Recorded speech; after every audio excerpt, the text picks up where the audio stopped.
राहुल रविवार के दिन सुबह जब नींद से जागा तो टेलीफोन की घंटी लगातार बज रही थी। अक्सर ऐसी स्थिति में नेहा टेलीफोन अटेंड कर लेती थी। रोज जो बेड के पास के टेबल पर रखकर उसे जगाया जाता था, आज वह भी मिसिंग थी। नेहा को आवाज़ लगाई तो भी कोई उत्तर न पा। राहुल खुद बिस्तर से उठकर टेलीफोन तक गया। हेलो, मैं नेहा बोल रही हूँ। दूसरी तरफ से नेहा की ही आवाज़ थी। कहाँ से बोल रही हो? राहुल ने पूछा। मैंने एक अपार्टमेंट किराए पर ले लिया है, अब मैं तुम्हारे साथ नहीं रह सकती। देखो, तुम ऐसा नहीं कर सकती, राहुल ने कहा। मैं वैसा ही करूँगी जैसा मैं सोच चुकी हूँ, नेहा ने बड़े इत्मीनान से कहा। तुम चाहते हो कि तुम कोई काम न करो, मैं कमा कर लाऊं और घर मेरी कमाई से ही चले। ऐसा कब तक चलेगा? मैं तुमसे तलाक नहीं लूँगी, बस तब तक अकेली रहूँगी जब तक तुम कोई काम नहीं ढूंढ लोगे। मैं तुम्हें जी जान से चाहती हूँ, मगर तुम्हें इस स्थिति में नहीं देखना चाहती कि तुम मेरे रहमो करम पर ही रहो। मैं तुम्हारे नाम के साथ तभी जुड़ूंगी जब तुम कुछ करके दिखाओगे। तुम अपने माँ बाप के घर पर भी तो रह सकती हो, वे बहुत अमीर हैं, वहाँ आराम से और सब सुख सुविधाओं के बीच रहोगी। राहुल ने सलाह दी तो बगैर तैश में आए नेहा का उत्तर था, मैं उनके पास तो बिल्कुल नहीं जाऊंगी। मेरे आत्मसम्मान को यह मंजूर नहीं है। हाँ, मैं संपर्क सबके साथ रखूंगी, लेकिन तुम्हारे साथ रहना मुझे तभी मंजूर होगा जब तुम जिंदगी में किसी काबिल बन जाओगे। क्षण भर के लिए राहुल किम कर्तव्य विमूढ़ हो गया। उसने ऐसा कभी नहीं सोचा था कि नेहा इस तरह अचानक छोड़कर अकेले जीवन बिताने का कदम उठा लेगी। उसने नेहा से कहा, यदि तुमने अलग रहने का फैसला कर ही लिया है तो अपने पापा को इस विषय में सूचना दे दो। नेहा ने राहुल की सलाह मान ली। उसके पापा ने जब उसे मायके आने के लिए कहा तो नेहा ने कहा, पापा, आपने पढ़ा लिखा कर मुझे इस काबिल बनाया है कि मैं अपने पैरों पर खड़ी हो सकूं। मैं राहुल को तलाक नहीं दे रही हूँ। आपको पता है कि मैं राहुल को बहुत चाहती हूँ। आपके और मम्मा के विरोध के बावजूद मैंने राहुल से विवाह किया। मैं तो बस इतना चाहती हूँ कि राहुल को उस मोड़ पर लाकर खड़ा कर दूँ जहाँ वह कुछ बनकर दिखाए। नेहा की बात उसके पापा की समझ में आ गई। उन्होंने कहा, नेहा, इस रचनात्मक कदम पर मैं तुम्हारे साथ हूँ। फिर भी यदि कभी सहायता की ज़रूरत हो तो संकोच न करना, मुझे बता देना। राहुल को इस तरह नेहा का अचानक उसे छोड़कर जाना अच्छा नहीं लगा, लेकिन उसे इस बात से बहुत राहत मिली कि नेहा ने यह स्पष्ट कर दिया कि यदि स्थिति बदली और राहुल ने या तो कोई व्यवसाय कर लिया या अपनी काबिलियत के आधार पर कोई अच्छी नौकरी कर ली तो वह उसकी ज़िंदगी में फिर वापस आएगी। नेहा ने राहुल को यह भी स्पष्ट कर दिया कि उसे सारा ध्यान अपने बेहतर भविष्य और कैरियर पर लगाना चाहिए। वह उससे मिलने की भी कोशिश न करे, न ही मोबाइल पर लंबी चौड़ी बातें करे। राहुल को तब बहुत बुरा लगा जब उसने अपना पता तो बता दिया, लेकिन साथ में यह भी कह दिया कि वह उसके घर पर न आए। वह तब ही आकर उससे मिल सकता है जब आय के अच्छे साधन जुटा ले और ज़िंदगी में उसकी उपलब्धियां बताने लायक हो। नेहा को इस बात का बहुत संतोष था कि अब तक उसकी कोई औलाद नहीं थी और वह स्वतंत्रतापूर्वक दफ्तर के कार्य पर पूरा ध्यान और समय दे सकती है।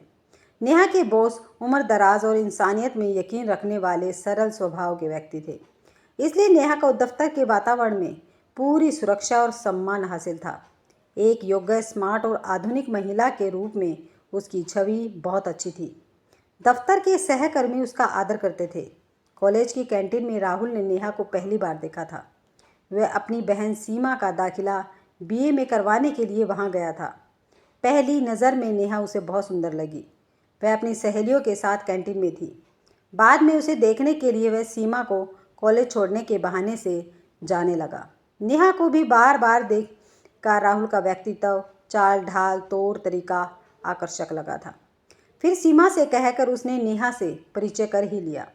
बाद में जब उन्होंने शादी की तब राहुल पोस्ट ग्रेजुएट था, लेकिन कोई नौकरी नहीं कर रहा था और नेहा एमबीए करने के बाद नौकरी करने लगी थी। राहुल से अलग रहने में नेहा ने कोई कष्ट अनुभव नहीं किया, क्योंकि यह उसका अपना सोचा समझा फैसला था। दृढ़ निश्चय और स्पष्ट सोच के कारण अपने बॉस की पर्सनल सेक्रेटरी का काम वह बेखूबी से कर रही थी। धीरे धीरे ऑफिस में बॉस के साथ उसकी नज़दीकियाँ बढ़ रही थी। ऐसे में उन्हें कोई गलतफहमी न हो, इसके लिए उसने अपने संबंध के विषय में स्पष्ट करते हुए एक दिन उनसे कहा, सर, मैं अपने पति से अलग भले ही रह रही हूँ, किंतु मेरा पति के पास वापस जाना निश्चित है। फ्लर्टिंग में मैं यकीन नहीं रखती। हाँ, महीने में 1-2 बार डिनर या लंच पर मैं आपके साथ किसी अच्छे रेस्तरां में जाना पसंद करूँगी। वह भी इस ख्याल से कि अगर इस बात की खबर राहुल को पहुँची या कभी आपके साथ आते जाते उसने देख लिया तो या तो उसे आपसे ईर्ष्या होगी। इस बात का टेस्ट हो जाएगा कि वह मुझ पर कितना विश्वास करता है। दूर रहने पर संदेह पैदा होने में देर नहीं लगती। उधर अपनी योग्यता के बल पर और कई इंटरव्यू देकर राहुल एक अच्छी नौकरी पा चुका था। एक मल्टीनेशनल कंपनी में उसे पब्लिक रिलेशन ऑफिसर के पद पर काम करने का अवसर मिल चुका था। नौकरी शुरू करने के 2 महीने बाद राहुल ने नेहा को फ़ोन पर इस विषय में सूचना दी। नेहा, मैं पिछले 2 महीने से नौकरी कर रहा हूँ। बधाई हो राहुल, मुझे पता था कि तुम्हारी अच्छाइयाँ एक दिन ज़रूर रंग लाएंगी। राहुल को बहुत समय बाद नेहा से बात करने का मौका मिला था। उसकी खुशी फ़ोन पर बात करते समय नेहा को महसूस हो रही थी। वह भी बहुत खुश थी। राहुल ने कहा, अभी फ़ोन मत काटना, कुछ और भी कहना चाहता हूँ। बातें और करनी है नेहा। वापस मेरे पास आने के बारे में जल्दी फैसला करना। राहुल अपने विषय में बहुत कुछ बताना चाहता था, लेकिन नेहा बीच में ही बोल पड़ी। मेरे बॉस अपने चैम्बर में मेरा इंतज़ार कर रहे हैं एक मीटिंग के लिए। मुझे पेपर तैयार करने हैं। जो बातें तुम पूछ रहे हो उस विषय में मैं बाद में बात करती हूँ। जिस तरह सोना आग में तपकर कुंदन बनता है, ठीक वैसे ही राहुल ने जी जान से मेहनत की। उसे कंपनी ने विदेशों में परीक्षण के लिए भेजा और 1 वर्ष के भीतर ही पदोन्नति दी।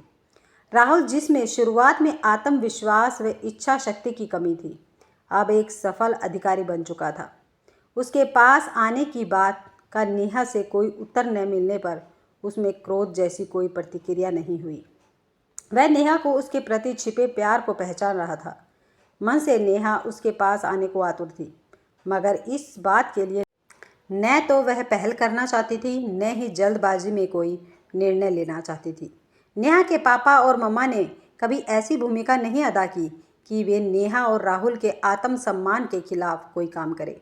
नेहा को पता भी नहीं चला कि उसके पापा राहुल को फ़ोन करके उसका हालचाल जानते रहते थे और अपनी तरफ से उसे उसके अच्छे करियर के लिए मार्गदर्शन देते थे।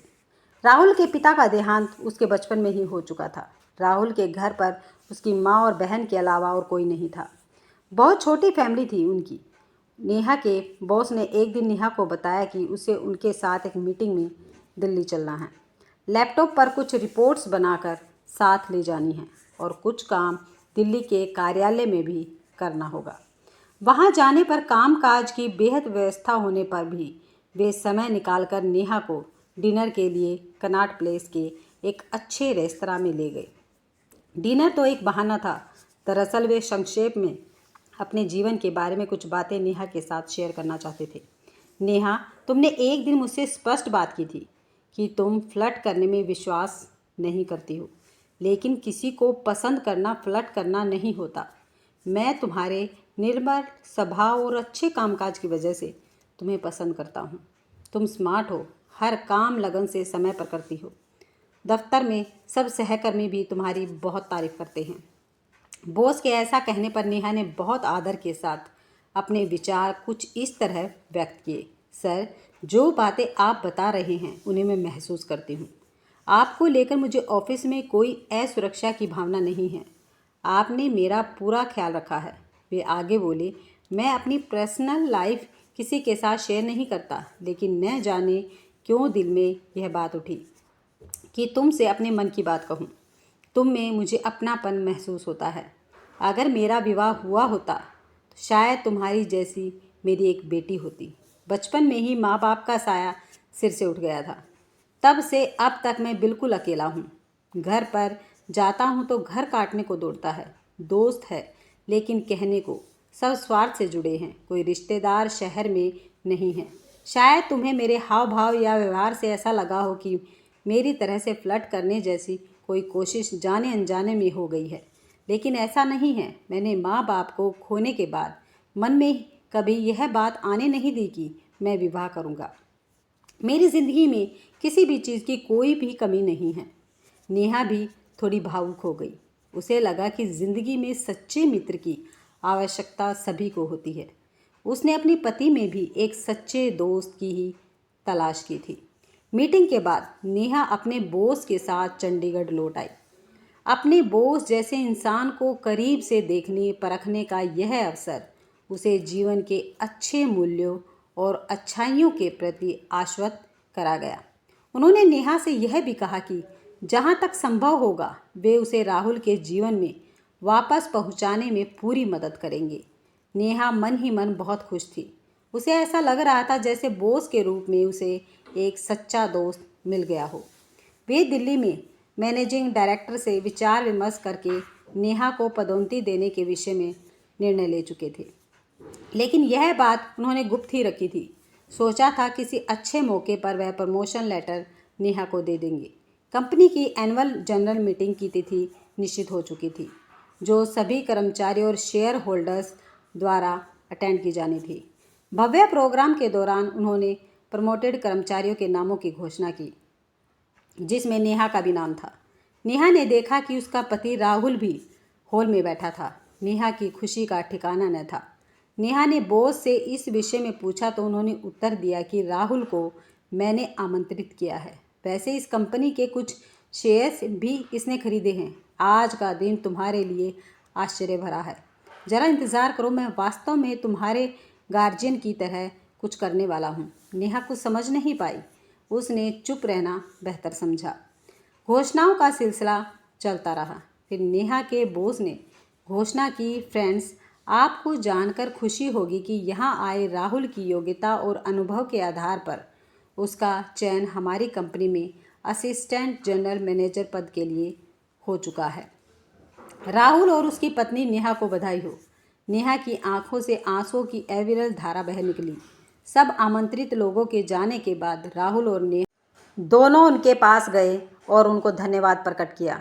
खुशनुमा माहौल था। Can I hug you? उन्होंने नेहा से पूछा। Oh sure, why not? कहते हुए नेहा उनसे ऐसे लिपट गई जैसे वह अपने पापा से लाड प्यार में लिपट जाया करती थी। उनकी आंखें भर आई थी। उन्हें लगा जैसे एक पौधा जो मुरझा रहा था, उन्होंने उसकी जड़ें सींच दी हैं। आंसुओं के बीच उन्होंने नेहा से कहा, आज की शाम का सबसे बड़ा गिफ्ट मैं तुम्हें दे रहा हूँ। राहुल के साथ आज ही अपने घर लौट जाओ। अब तुम दोनों की काबिलियत प्रूव हो चुकी है।